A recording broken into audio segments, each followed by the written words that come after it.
বসো।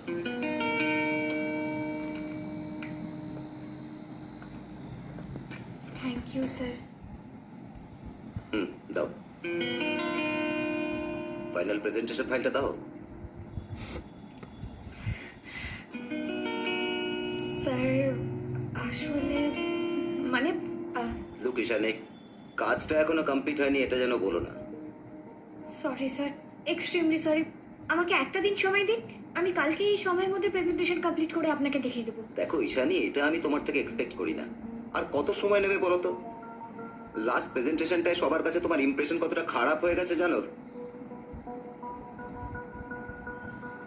জানি স্যার। আমাকেও তো ওপর মহলে জবাব দিতে হয়, তাদেরকে কি বলবো বলতে পারো?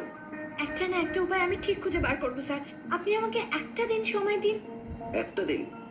আরে শিওর 24 ঘন্টার মধ্যে তুমি আমার প্রেজেন্টেশনটা কমপ্লিট করে দিতে পারবে? আমায় 7 দিনে ছুটি দেবেন স্যার? হোয়াট? এত কিছু শোনার পরে তুমি ছুটি চাইছো? হোয়াটস রং উইথ ইউ ঈশানী? আর চাইবো না স্যার, এটাই লাস্ট। বাড়িতে মেয়েকে নিয়ে খুব প্রবলেমে রয়েছি, 7 দিন ছুটি পেলে সব সমস্যার সমাধান করে নেব। আপনাকে আর কমপ্লেন করার সুযোগও দেবো না স্যার, প্লিজ। আচ্ছা বেশ, আমি তোমাকে 7 দিনেরই ছুটি দেবো। তুমি বাড়িতে গিয়ে যত সমস্যা আছে সব মিটিয়ে নাও।